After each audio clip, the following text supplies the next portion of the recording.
Entitled White HOA Karen attacks black neighbor in a supermarket, gets instant karma. When she pointed at me in the middle of the self-checkout lane and yelled, "Security, he doesn't live in our neighborhood." I've seen him before. The whole store went quiet. I was just holding a gallon of milk and a box of cereal. Tiffany Wainwright, our self-appointed neighborhood watch chair, marched up in her neon leggings, phone already recording. "I'm with the HOA," she announced like a cop flashing a badge. "I can press charges if you try to leave. I saw you skip items." People froze. A couple backed their cart away from me. I could feel every eye on my skin, like I'd suddenly become the threat she wanted me to be. I didn't raise my voice. I just looked at the self-checkout screen, showing every single item I'd scanned, my card still in my hand. That's when the store manager, Dana, pushed through the circle with a tight jaw and a tablet in her hand. "Ma'am," she said, "we've been watching the cameras. You need to stop harassing this customer." Tiffany laughed, high-pitched. "You don't understand. He's from my subdivision. I know what he does. The HOA can." Dana cut her off with 4 words that changed everything. "We have the footage." Tiffany had no idea that this time, her little HOA power trip was about to cost her far more than an embarrassing scene. If you've ever dealt with someone like that, you want to hear how this ends. Hit subscribe so you don't miss what happened when the camera started rolling back. I didn't move while Dana talked to her. I just stood there with my milk and cereal and that stupid tight knot in my chest that I know too well. Because the truth is, that scene in the supermarket, it didn't come out of nowhere. I moved to that subdivision in Charlotte 3 years before that day. I'd finally gotten the promotion I'd been grinding for in logistics analytics, the kind of job where you live in spreadsheets and supply chain models. Quiet work, good pay. My daughter spends every other weekend with me, and when I bought that 3-bedroom with a little porch, I pictured barbecues, bikes in the driveway, and finally not worrying about thin apartment walls. On paper, our neighborhood is exactly what every brochure promises: family-friendly, tree-lined sidewalks, a pool with a gate code, community newsletter with pictures of kids at Easter egg hunts. The HOA fees are high, but they keep the grass cut and the playground clean. That's what they say, anyway. I'm a kind of neighbor who waves, keeps my yard tidy, pays my dues on autopay, and minds my business. I wear the same uniform most days: dark jeans or chinos, a plain t-shirt, light bomber jacket, clean sneakers. Nothing flashy. I help old Mr. Jenkins across the street bring his trash cans in on Mondays. I fix passwords on Wi-Fi routers for half the block. People know me as Marcus from 214, the IT guy, super polite. So when the first note showed up on my door, it fell off. A little white envelope. No name, just typed letters. "Please be mindful of noise after 10 p.m. Some of us have to work in the morning." Hoa. That would have been fair if I'd actually been home. I'd worked night shift that entire week on a system migration. My house was dark after 8 p.m. I shrugged it off. Maybe they got the wrong door. Maybe it was a generic note. I wanted to believe that. Then came the second one. Per HOA regulations, vehicles should not be parked on the street overnight. This is your first warning. The picture printed at the bottom was my car. Problem was, I hadn't parked on the street. My friend Evan had. White guy, same age as me, drives a beat-up Subaru he uses for his contracting jobs. We'd watched the game. He crashed on my couch, left at 6 a.m. Somehow, the camera eyes of the concerned neighbors only cared when that car was in front of my house. I went to the next HOA meeting to clear it up. That's when I saw Tiffany for the first time standing at the front of the clubhouse in a pastel blazer and yoga pants, introducing herself as Neighborhood Watch Chair. She wasn't even on the actual board. It was some side committee, basically a volunteer title. But the way she spoke, you'd think she was a sheriff. She smiled wide at everyone, but when her eyes landed on me, something in her face tightened. Just for a second. Then the smile snapped back. "We just want to keep this a safe, family environment," she said, scanning the room. "That means paying attention to activity." I remember sitting there, arms crossed, listening to neighbors nod along while she clicked through slides about suspicious vehicles and outsiders using amenities. The only pictures on the screen with people in them? Black teenagers at the pool, a Latino delivery guy sitting in his van, and my driveway. I didn't say anything that night. I took the printed agenda, wrote dates in the margins, and went home. Because that's who I am. I don't jump up and yell. I log things. I remember patterns. Over the next year, little things added up. Tiffany just checking if I actually lived there when I was bringing in groceries. Her walking her dog past my house 3 times in an hour when my niece had a few friends over, then a complaint email about large gatherings. Her stopping my daughter at the mailbox to ask, "Sweetie, are you visiting someone here?" Even though my kid looks exactly like me. Every time I let it slide. I told myself not to make trouble, not to be that guy. I'd learned early that for people like Tiffany, an annoyed black man is all the excuse they need. So I swallowed it. I went to work, came home, kept my yard trimmed to exactly the height they wanted.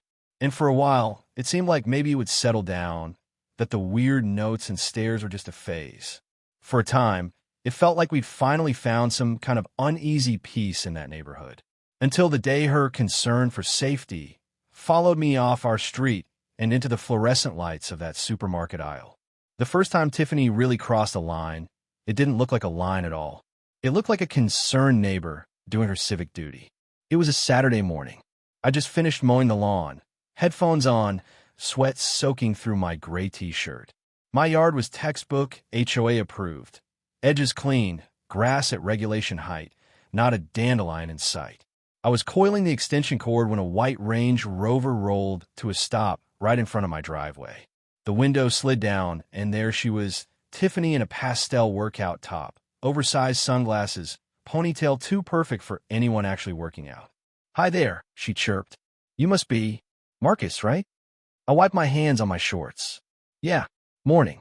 She glanced at my lawn, then at me, then at the street like she was checking for witnesses. "I'm at the neighborhood watch. I just wanted to swing by because we've had activity on this end of the subdivision." "Activity," I repeated. She nodded seriously. "Cars we don't recognize. People walking late. Just making sure everything's okay. You've had a lot of visitors lately." I thought about it. My niece had a birthday last weekend. That's probably what you're talking about.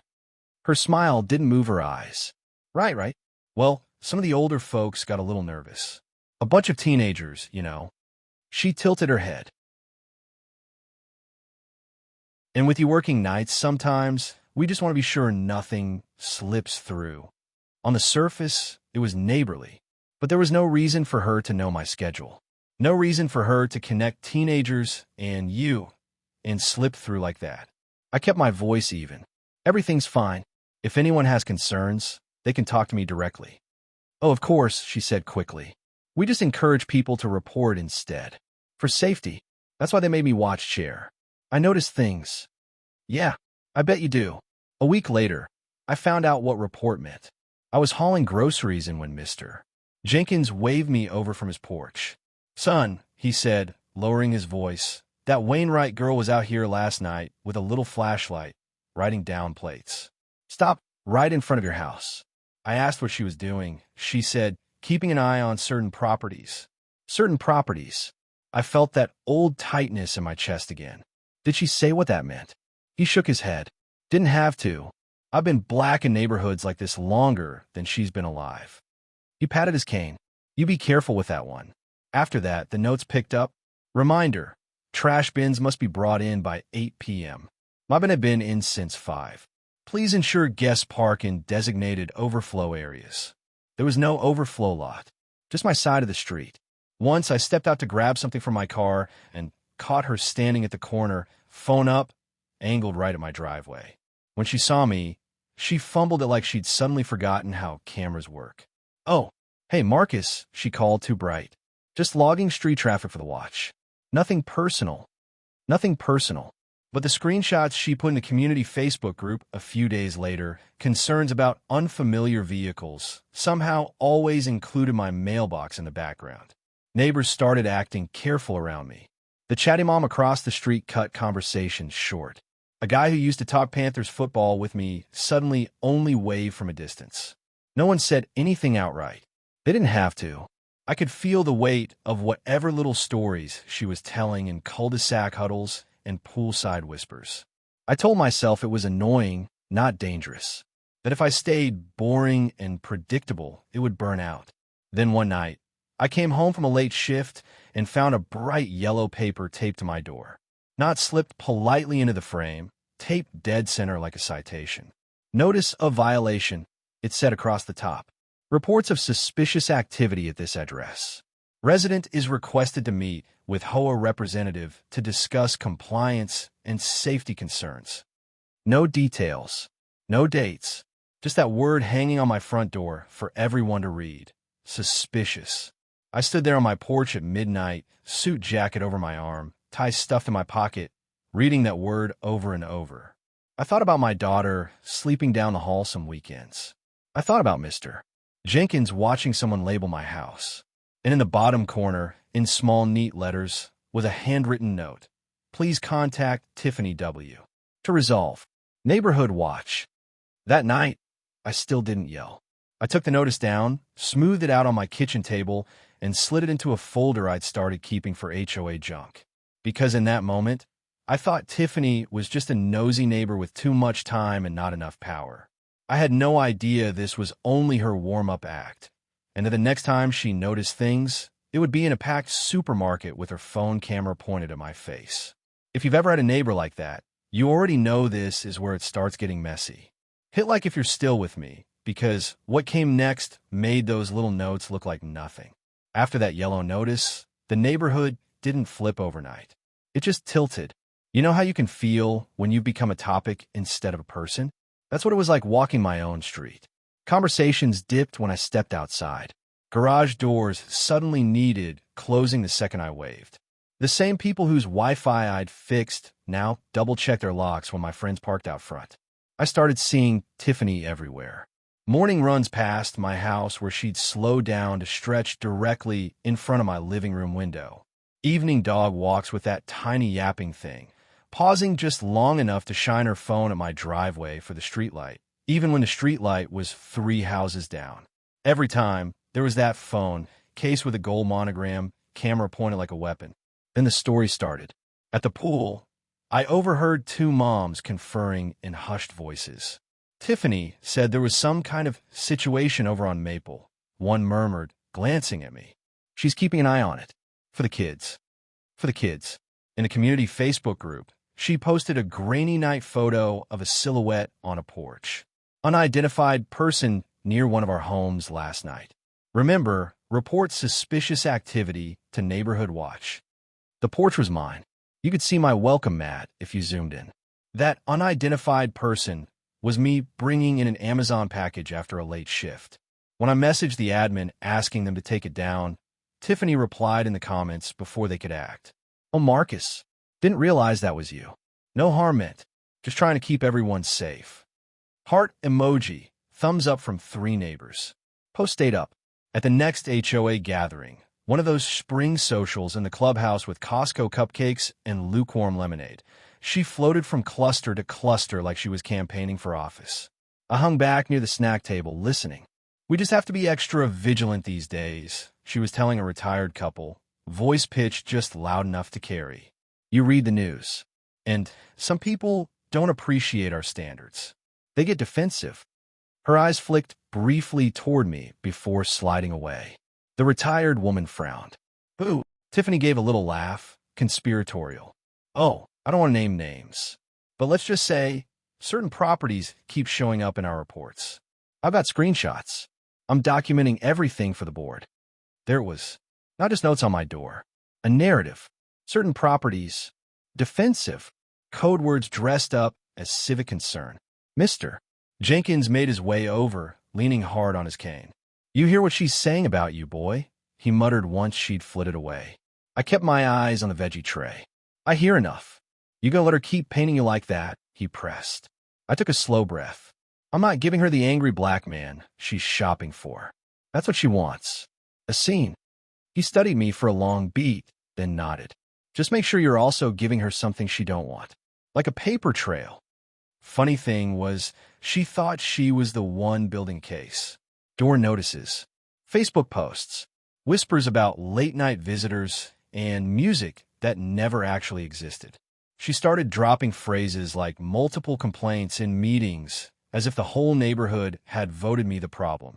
What she didn't realize was that every time she slid one of those passive-aggressive notes under my doormat, I dated it and filed it. Every email she sent reminding me of a rule she never enforced on anyone else, I printed. Every time she used we instead of I in a message, I highlighted it. Because I knew something she didn't. Those same rules she was hiding behind could cut both ways. Still, the social pressure worked. A dad down the block quietly uninvited my niece from his kid's birthday party after some concerns. Another neighbor I used to chat with at the mailboxes stopped making eye contact altogether. It wasn't everyone. There were still people who nodded like normal, but the cold spots were there, growing. By the time summer rolled around, Tiffany had crafted this careful image of herself as the community's guardian angel. The board listens to me. I overheard her say once. They know I keep track of things. She wasn't a cop. She wasn't even an elected board member. But she convinced enough people that pointing her iPhone at folks was some kind of public service. The thing is, when someone like that feels their little stage getting bigger, they don't stop at the edge of the neighborhood. They start to believe the whole world is their cul-de-sac. And that's exactly what happened the day she saw me at the supermarket and decided her HOA badge extended all the way to the self-checkout line. But the HOA still hadn't figured out that every sideways comment, every Facebook concern, every meeting minute with her name on it was quietly going into a folder with their logo on the front. The night that yellow suspicious activity notice at my door was the night I realized Tiffany wasn't going to stop at awkward Facebook posts. She wanted a file on me, so I started building one on her. 2 weeks later, the HOA concerns turned into something with teeth. I came home to find a bright red envelope taped crooked across my door like a scarlet letter. Final notice before fine, it screamed. Inside, it said I owed $250 for repeated trash violations, unauthorized street parking, and unregistered guests. 3 bullets. 3 lies. My trash cans were lined up like soldiers in the side yard, lids clean. My car hadn't touched the street in months. Unregistered guests wasn't even a thing in the bylaws. I knew because I'd read them front to back after that first noise note. At the bottom, in smug little font, further violations may result in legal action or restrictions on amenity usage. HOA compliance, CC, neighborhood watch chair. Next to chair was a perfect looping T. There it was. Real money. Real threat. No dates, no photos, no actual proof. Just reports from the same woman who liked to stand outside my house with her phone. I walked straight to the kitchen, sat down, and pulled out my folder. Yellow notice. Printouts of her unidentified person post with my porch and frame. Screenshots of her emails about late-night gatherings. I slid the new fine letter into a plastic sleeve and clipped it all into a binder. Then my phone buzzed. It was the HOA's property management company. Automated voicemail about outstanding balance due within 15 days to avoid additional penalties. They'd wasted no time. I called back and got a board woman named Kelsey. It shows here you have multiple violations, she said. Dates? I asked. She paused. Typing sounds. It just says ongoing reports from Neighborhood Watch.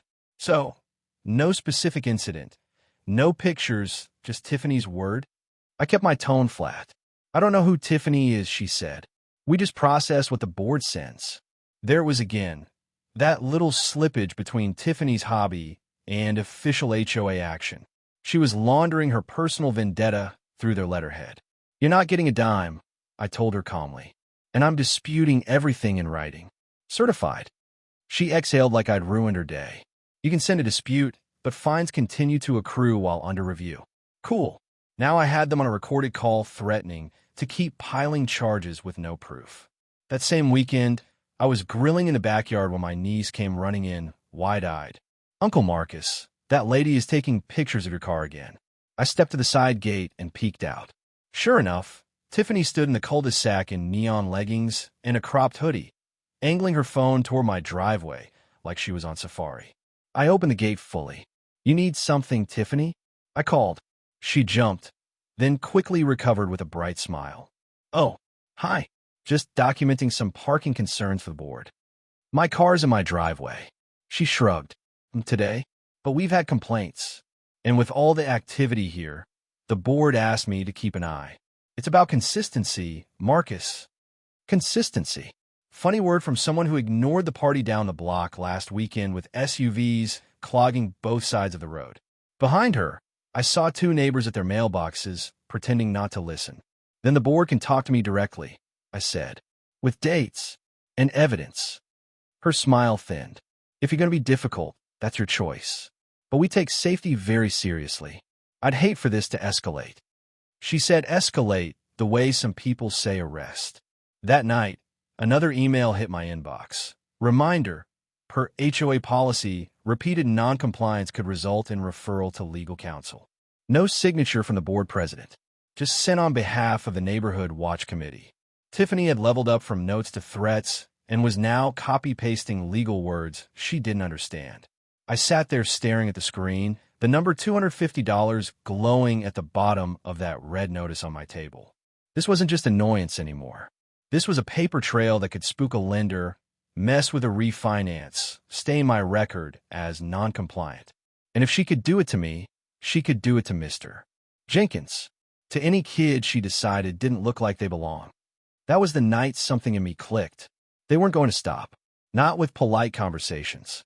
Not with me quietly over-complying. If I let this slide, I was signing away more than a few $100. I was telling the neighborhood her made-up authority was real.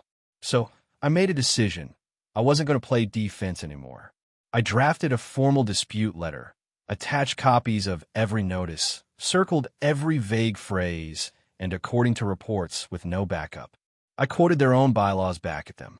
I copied the actual board, the property manager, and, very deliberately, left Tiffany off the chain. Then I printed 2 copies, mailed one certified, and slid the other into my binder. Okay, I said out loud in my empty kitchen. You want to escalate? We can escalate. Because after that red envelope, it was clear, if I didn't push back, she'd keep inventing violations until she'd built the story she wanted everyone to believe. And I was done letting her write my story for me. That was the day I understood they wouldn't stop on their own. And if I didn't do something, the next time she decided to protect the neighborhood, it wasn't just going to be a fine on my door. It was going to be my freedom on the line. Drop a comment if you've ever had an HOA try to fine you over pure nonsense. Because what Tiffany pulled next took her obsession off our street and straight into that supermarket aisle. When I say I stopped playing defense, I don't mean I suddenly became some legal eagle overnight. I mean I remembered who I actually am. I spend my days in logistics analytics. My entire job is spotting patterns, stress testing systems, and figuring out exactly where a process breaks when you put pressure on it. I live in data, timestamps, and paper trails. Tiffany thought she was building a case on me with rumors and blurry photos. What she didn't know was that I do this for a living, just not with cul-de-sacs and trash cans. I do it with multi-million-dollar supply chains. So after that red fine notice, I laid everything out on my dining table like it was a broken workflow. Binder open, HOA bylaws printed, her Facebook posts, her emails, my payment history. I grabbed a yellow highlighter and started marking every time she used words like reports, multiple complaints, ongoing activity, without a single concrete detail attached. Then I flipped to the enforcement section of the bylaws. Who could issue violations? What documentation they needed? How appeals worked? It was all right there, in black and white, under sections I promise you nobody else in that neighborhood had ever read. And there it was. Neighborhood Watch was a volunteer advisory committee. No enforcement power. No authority to issue violations. Members were required to forward concerns to the board, who then had to independently verify before any fine. Independently verify. Not take Tiffany's word for it. I sat back in my chair and actually laughed once low. She'd been walking around like a sheriff with a plastic badge, and the whole time, the rule she loved to quote said she was basically just an overexcited hall monitor. That's when the plan shifted. Up to that point, I'd been reacting, answering her notes, countering her stories in my head. Now, I started thinking like I was at work. If this was a dirty vendor gaming our system, how would I shut them down? You don't just yell at them. You document the breach, you catch them violating their own contract, and then you loop in the people who are actually allergic to liability. In HOA land, that's not Tiffany. That's the management company and the board's insurance. I drafted a second letter, more surgical than the first. This one wasn't about, I'm innocent. It was about, here's where your process is broken and exposing you to risk. I listed dates of every bogus notice, attached screenshots of her calling me unidentified person in the Facebook group, quoted the exact bylaw that said committees had zero enforcement authority. Then I asked one quiet, deadly question.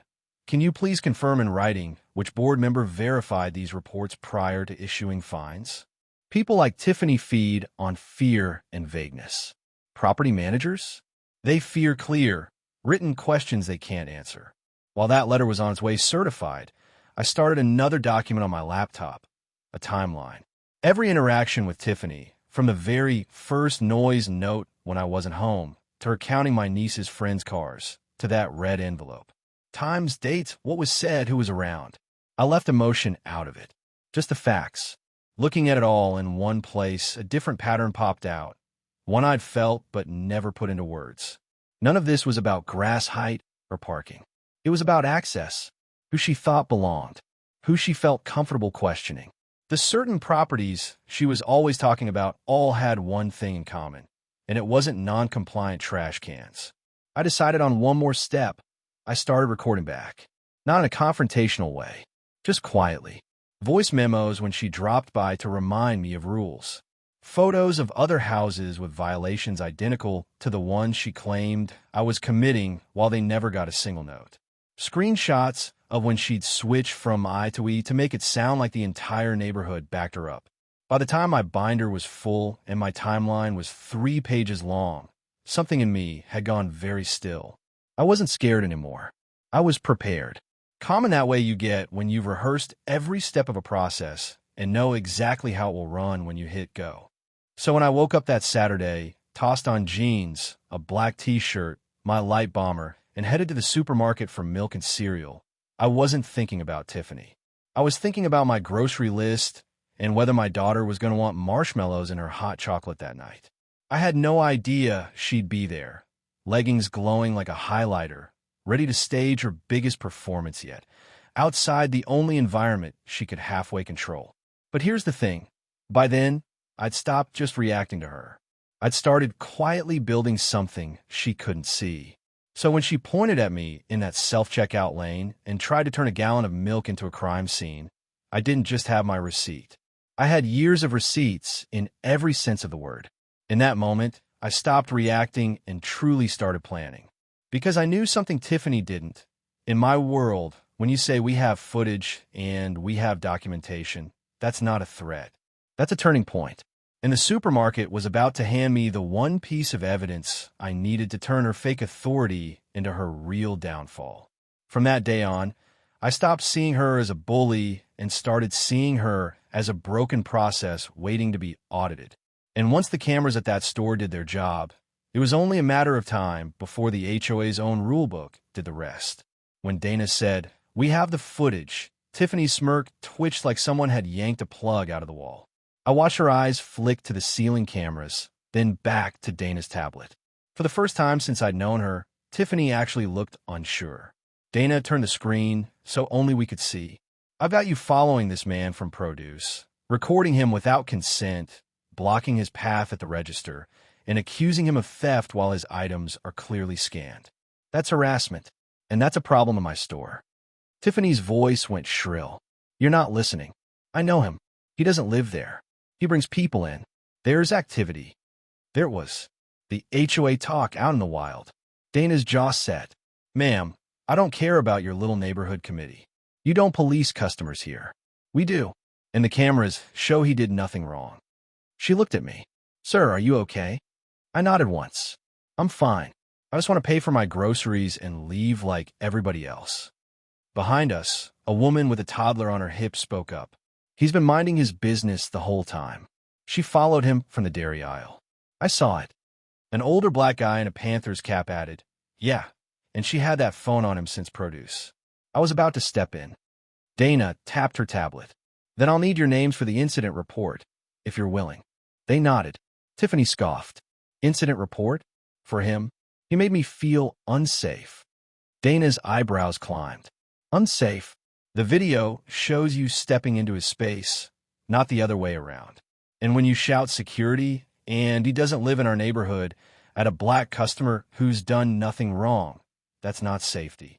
That's discrimination. Those last 4 words hung in the air like a dropped weight. Tiffany sputtered. Wow, so now I'm the racist? You don't know what it's like trying to keep a community safe. I'm neighborhood watch chair. I have to act when I see someone suspicious. Dana didn't blink. You're not security here. You're not law enforcement.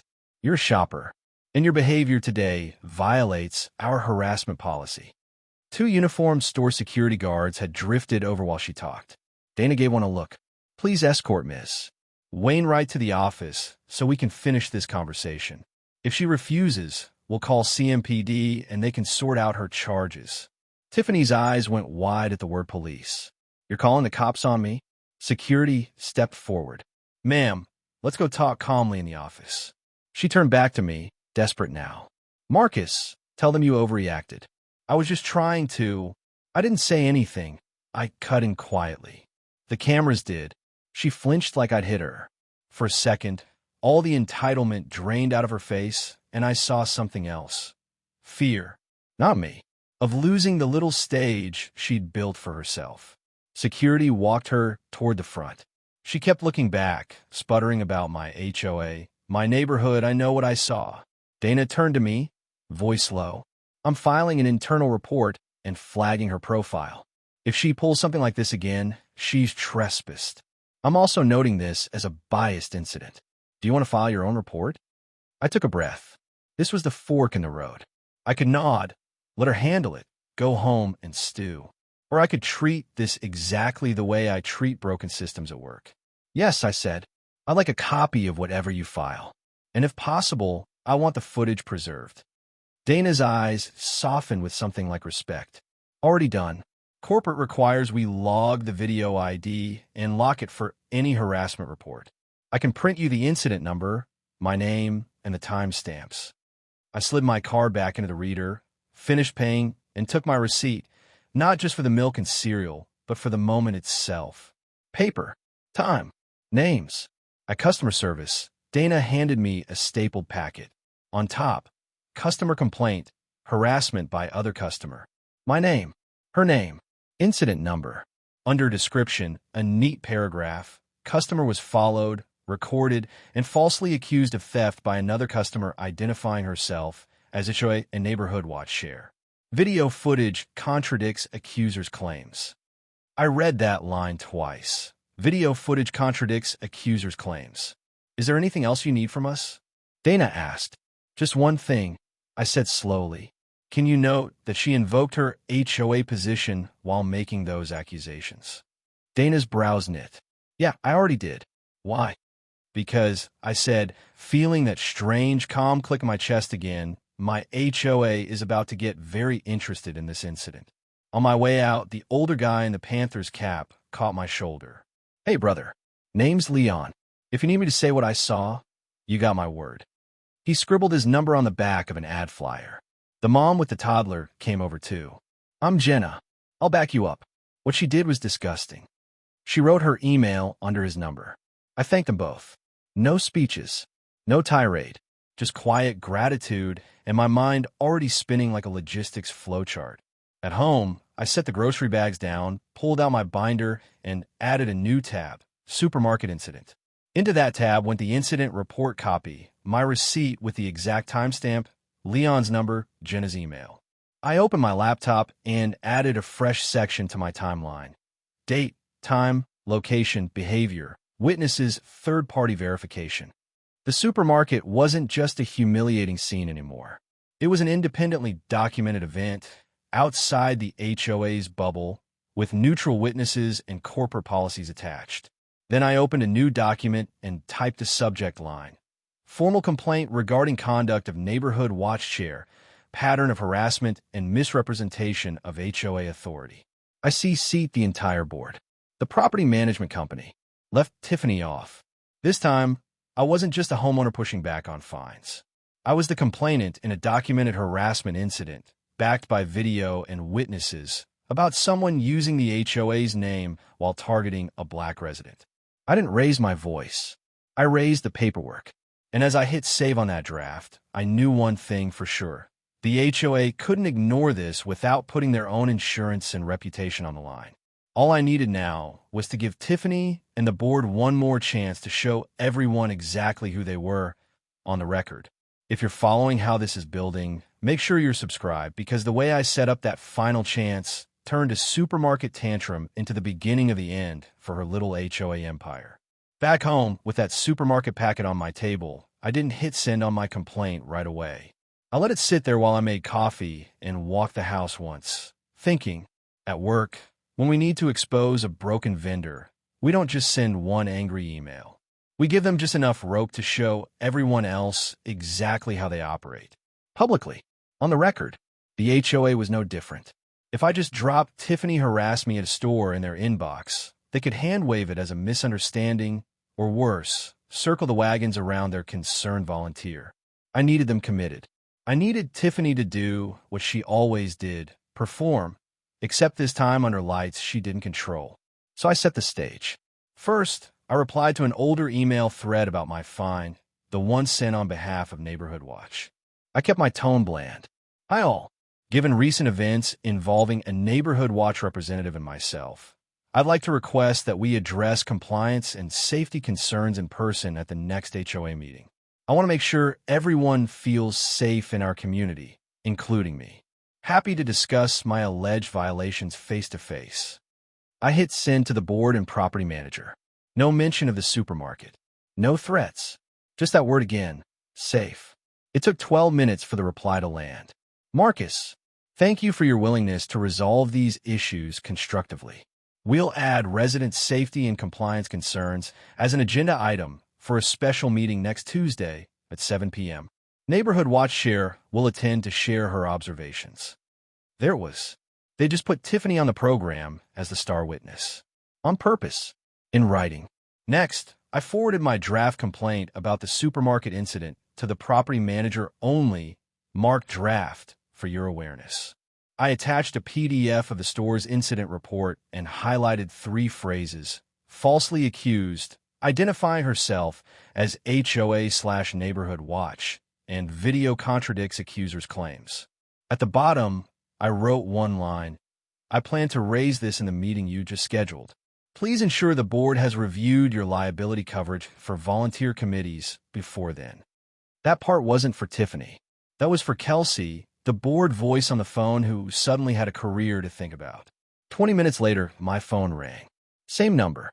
Hi, Marcus, this is Kelsey from management. We, received your documents. We take these kinds of allegations very seriously.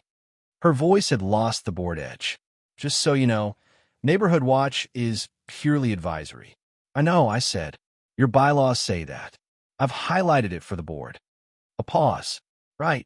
Well, the president has asked that we keep the agenda item you requested, but will be for listening only. No formal decisions. Of course, I said. I'm just there to share data. Data, not feelings. People like her understood that word. After we hung up, I sent 2 quick texts. First to Leon, the guy in the Panthers cap. Hey, it's Marcus from the store. HOA is holding a meeting about what happened. Any chance you'd be willing to send a short statement about what you saw? He replied within minutes. Say less. I got you. 15 minutes later, an email hit my inbox. 2 clean paragraphs describing Tiffany tailing me through the aisles and shouting at self-checkout. Signed with his full name and number. Then to Jenna, the mom with the toddler. She wrote back a voice memo. Use this however you need, describing how she'd watched Tiffany follow me and how it felt like she wanted seen. I transcribed it word for word. I printed both, slid them into my binder behind the supermarket report, and labeled the new divider, third-party statements. Last move, I posted very simply in the community Facebook group. Hey neighbors, I see the board added resident safety and compliance concerns to next Tuesday's agenda. I'll be there to talk about an incident where a Neighborhood Watch representative misrepresented HOA authority in public. If you've ever felt uncomfortable with how suspicious activity is labeled around here, you might want to attend. No names, no details, Just an invitation. Within an hour, the post had a handful of likes and the first quiet comment. Following. Then another. I've had questions about this too. I'll be there. A third DM slid into my inbox from a neighbor I barely knew. If this is about Tiffany, we should talk before the meeting. The board couldn't accuse me of starting drama. I was just encouraging participation in their own meeting. By the time Tuesday rolled around, the stage was set. A special agenda item with my name effectively on it, a volunteer chair eager to defend her kingdom, a management company suddenly spooked about liability, and a binder on my lap with camera-backed evidence from outside their little bubble. All that was left was to walk into that clubhouse, let Tiffany be herself in front of full room, and then lay out, calmly, exactly what happened when her HOA fantasies stepped into a place with real rules and real cameras. When they called that meeting to order, and she strutted up front in her pastel blazer, she still thought it was going to be her show. What she didn't know was that by agreeing to put resident safety and compliance concerns on the agenda, the board had just handed me the perfect stage for her own words, and that supermarket footage to turn every ounce of her fake authority back on her. Tuesday night, the clubhouse parking lot looked like a high school game night. More cars than usual. People who never bothered with meetings were suddenly very interested in resident safety and compliance concerns. I walked in with my binder under my arm, jeans, black t-shirt, bomber jacket, same uniform as that day at the store. I took a seat in the second row, where I could see everyone's faces. Up front, the board sat behind folding tables. In the middle, Greg, the president, looking like he'd rather be anywhere else. To his right, Kelsey from management. To his left, in that same pastel blazer and neon leggings, was Tiffany, neighborhood watch chair. Smiling like this was her TED Talk. Greg tapped the mic. Next item, resident safety and compliance concerns. Tiffany, you asked to speak? She was on her feet before he finished. Yes, thank you. She smoothed her blazer, gave the room a solemn look. As many of you know, I serve as neighborhood watch chair. Recently, some residents have been less than cooperative with our efforts to keep this community safe. Her eyes slid to me. A few heads turned. We've had repeated issues with certain properties, she went on. Late-night traffic, unregistered guests, confrontations when politely approached. I've done my best to document everything for the board, but some individuals are now trying to paint my work as harassment. She actually did the air quotes, which is very hurtful. A sympathetic murmur rose from one corner. The same cluster she always held court with. Greg cleared his throat. Let's keep this factual, please. Absolutely, she said. Fact. Last week, I encountered one such resident off property at the Green Mart on Pine. I recognized him because of ongoing issues. When I saw him behaving suspiciously at self-checkout, I felt obligated as neighborhood watch share to intervene. I calmly asked security to verify his purchase. Instead, he and the manager ganged up on me, accused me of racism, and are now trying to smear my name with the HOA. She put a hand to her chest, voice trembling perfectly. I've never been more humiliated. I felt unsafe. I've dedicated so much time to this community, and this is the thanks I get. There it was. Her version. Neat. Clean. No witnesses. Greg sighed. Marcus, since your name has come up, do you want to respond? I stood slowly, binder in hand. Yeah, I do. The room quieted. I didn't look at Tiffany. I looked at the board. I'm not here to argue feelings. I started. I'm here with facts and documentation. That's it. I held up the binder. Because when someone uses HOA neighborhood watch like a badge in public, that's not just my problem. That's all of ours. Kelsey shifted in her seat. I flipped open to the first tab. 3 years' worth of notices and emails from Ms. Wainwright. Everyone involved in my address. Many for violations that, when I asked for dates and photos, magically had none. Suspicious activity. Unregistered guests. Unidentified person on porch, which, for the record, was me bringing in an Amazon box. A couple people chuckled, then quickly stopped when they saw my face. She's posted my house in the Facebook group as an example of unfamiliar traffic. She stood outside with her phone, logging plates, but only on this end of the block. Only certain houses. I let that hang. Tiffany scoffed. I log everything. No, I said quietly, finally meeting her eyes. You log people who look like me. A sharp intake of breath from somewhere behind me. I turned back to the board. I didn't bring that to you because I didn't want drama. I work, I pay my dues, I keep my yard tight. But then last week, she took that behavior off her street. I slid a set of stapled papers onto the table in front of Greg. This is the incident report from Green Mart's manager, Dana Alvarez. It describes Ms. Wainwright following me through the store, recording me, blocking my path at self-checkout, and loudly accusing me of theft. The report notes, and I quote, "Video footage contradicts accuser's claims." A murmur rippled through the room. Greg's eyes skimmed the page. His mouth tightened. I tapped the second page. That's the store's internal harassment policy. They flagged what she did as a biased incident. That means it wasn't just a misunderstanding. They saw exactly what it was. Tiffany leaned toward the mic. That manager was overreacting. She took his side. I held up a hand. I'm not done. My voice was still low, but it carried. I pulled out 2 more pages. These are witness statements from other customers. Leon Jackson. I nodded toward the back, where the man in the Panthers cap raised his hand. And Jenna Carter. The mom from the store gave a small wave near the door. Gas this time. People actually turned all the way around.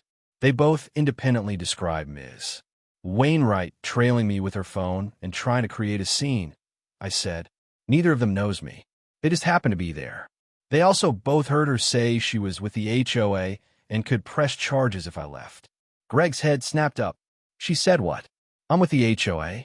I can press charges. Exact words, I repeated. Kelsey fumbled for a copy of the bylaws. We don't have any. Law Enforcement Authority. I finished for her. I know. Section 8. 3. Enforcement Procedures. Volunteer committees are advisory only and may not initiate enforcement action or represent themselves as agents of law enforcement. I highlighted it in the copy I sent you last week. A board member at the end of the table muttered, "Oh, hell," under his breath. Tiffany's face was flushing now, color rising from her neck to her hairline.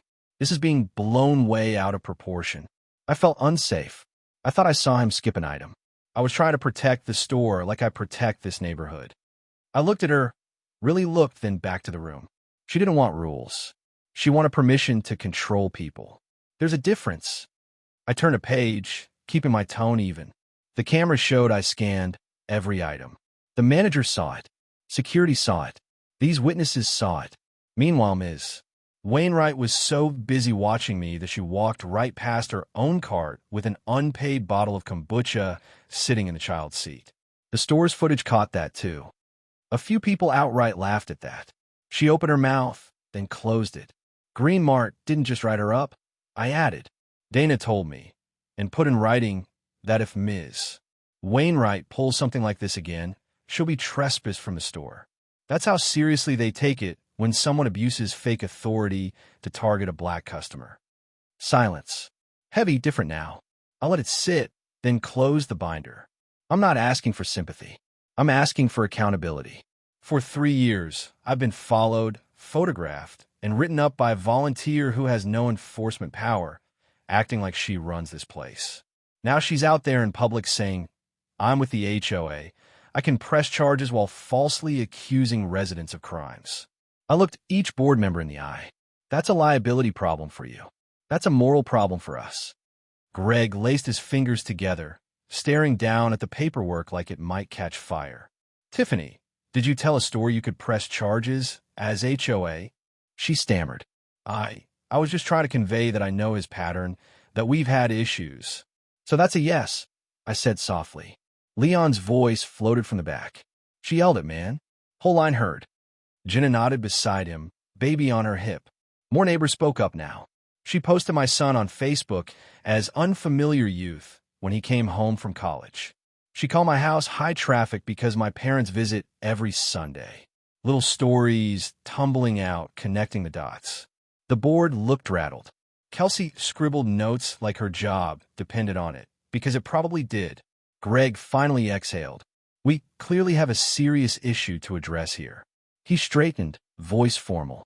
Effective immediately. Neighborhood Watch is suspended pending review. No volunteer may represent themselves as HOA authority in public, especially while interacting with businesses or law enforcement. And Ms. Wainwright, he turned to her, face hard now. You are to cease all monitoring activities, online and off, until this board completes an investigation. Tiffany gaped. You're punishing me? For trying to keep us safe? No, I said quietly. They're finally enforcing the rules you've been hiding behind. For the first time since I'd moved into that neighborhood, Tiffany didn't have a smug comeback. She just sat there, knuckles white around her phone, as the room she thought she owned stared back at her like they were seeing her for the first time. But exposing her in that room was just the beginning.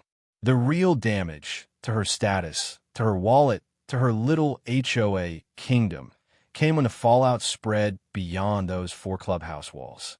If you got a story like this brewing in your own neighborhood, drop it in the comments, because what happened after that meeting hit Tiffany right where people like her feel it most, in the power they thought they'd never lose. After the meeting broke up, the room didn't buzz the way it usually did. It simmered.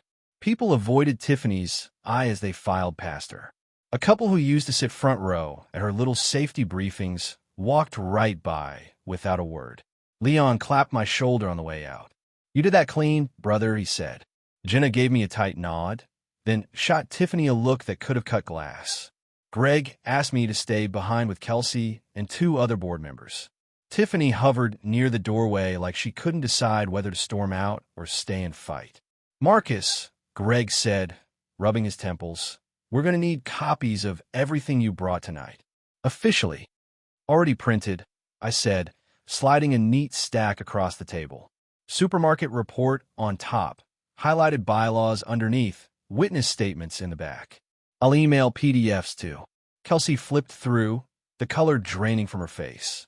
We have to notify the insurance carrier, she muttered. Volunteer misrepresentation, potential discrimination claims. She stopped herself, glanced at me. We, appreciate you bringing this to us instead of elsewhere. We all knew what elsewhere meant. News, lawyers, city fair housing. I like my house, I said quietly. I'd rather fix the system I'm already paying for than burn it down. Behind me, Tiffany finally snapped. This is ridiculous. You're all overreacting to one incident. I've done nothing but serve this community. He's twisting everything. Greg looked tired. Tiffany, you've been warned about overstepping before. This isn't just about Maple Street anymore. You told a story you could press charges as HOA. That puts us in a line of fire. I felt unsafe, she insisted. Isn't that what you want? Someone who's willing to speak up? What I want, he said slowly, is someone who understands the difference between safety and harassment, and who can read a bylaw. He tapped the highlighted section. Neighborhood Watch is advisory. You had no business representing yourself as anything else. Kelsey cleared her throat. Per our agreement with the management company, any volunteer who exposes the association to legal risk can be removed immediately. I recommend the board vote to dissolve Neighborhood Watch and revoke Ms. Wainwright's committee role, effective today. Silence. Then the older board member at the end nodded. Seconded. They didn't even ask Tiffany to step out. All in favor? Greg asked. Hands went up one by one. Every single one. Tiffany stared around like she didn't recognize the room. You can't be serious. After everything It's done, Greg said. You're removed from all committees. You're not to present yourself as any kind of HOA representative to residents or businesses. And any future complaints you file will go through management, in writing, with evidence. No more door notes. No more Facebook alerts. She turned to me, eyes blazing. You did this. You turned everyone against me. I met her glare without flinching. You did this, I said. I just brought the receipts. For a second, I thought she might actually lunge. Instead, she grabbed her bag, knocked over a stack of agendas, and stalked out, door banging behind her. The next morning, an email hit the entire community. Effective immediately, the HOA has suspended the Neighborhood Watch program, pending a full review. Residents are reminded that no volunteer may represent themselves as law enforcement or HOA authority in public. Harassment or discrimination of any resident will not be tolerated. No names, but everyone knew. 2 days later, Greenmart sent me an update. We have decided to permanently revoke Ms. Wainwright's shopping privileges due to repeated violations of our conduct policy. In plain English, she was banned. If she set foot in that store again, they'd call the cops she tried to sick on me. The ripple didn't stop there. The community Facebook admins quietly removed her as a moderator. Old posts of hers started disappearing. In her place, the board pinned a new post, a link to a community conduct and bias awareness session they were strongly encouraging all volunteers to attend. At the pool the following weekend, a dad who used to avert his eyes sat down next to me. "Hey man, I should have said something sooner," he admitted. "My kid's Dominican. She made him feel like a suspect just for walking home. Thanks for, pushing back the right way." I shrugged. "Took me long enough." He shook his head. "You did it without giving her the scene she wanted. That matters. People saw it." Trash day notes vanished from my life. No more photos of my driveway in the Facebook group. When my niece had friends over, nobody circled the block counting cars. The only time I saw Tiffany after that was through my windshield. She was jogging on the main road, not through her subdivision, earbuds in, head down. For the first time, she looked small. I won't pretend everything magically became perfect. There were still people who believed her version, who gave me tight, little smiles and hurried away. But the balance had shifted. The board knew the bylaws actually meant something. Management knew I wasn't afraid of paper.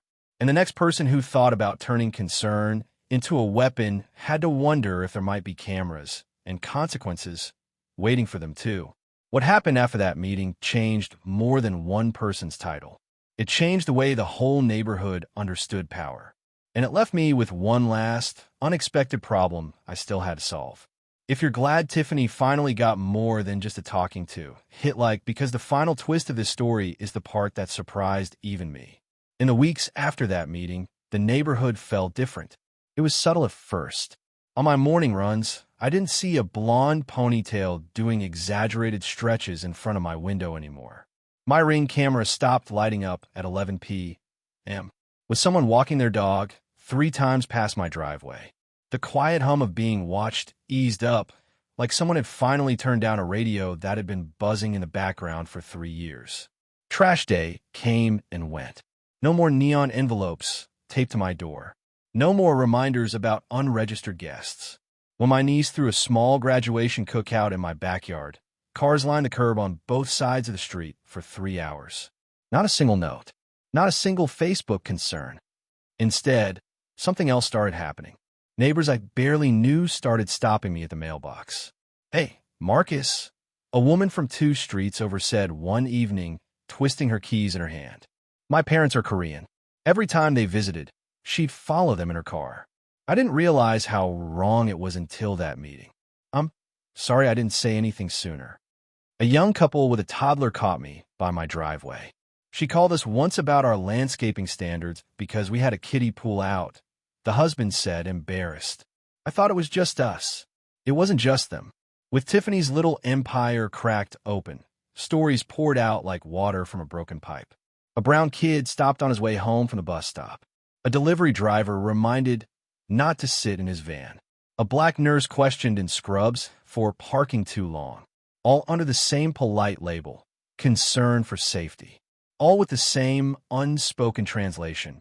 You don't look like what I think belongs here. The board couldn't unhear it. A month after the supermarket incident, they rolled out a new set of policies. Dry, boring words, the kind of thing only people like me read. But buried in there were sentences I'd fought for. Volunteers prohibited from independent patrols, zero-tolerance language for harassment and discrimination, a formal complaint process with required documentation, and a response timeline. No more anonymous notes. No more made-up violations without dates and photos. They even did something I didn't expect. They brought in an outside mediator to run a bias and community conduct workshop in the clubhouse. I sat in the back, arms crossed, and watched a room full of people shift in their seats as someone finally said out loud what had been humming under this place for years. Tiffany didn't show. I still saw her once in a while, at a distance, walking her dog on the outer loop, avoiding eye contact. She darted to her garage when my car turned onto the street, the way people used to do with me. Her Range Rover that used to cruise every cul-de-sac now shot straight from driveway to exit, like she couldn't get out fast enough. One Saturday, I was at a different grocery store, by choice this time, when I heard a familiar voice at the end of the aisle.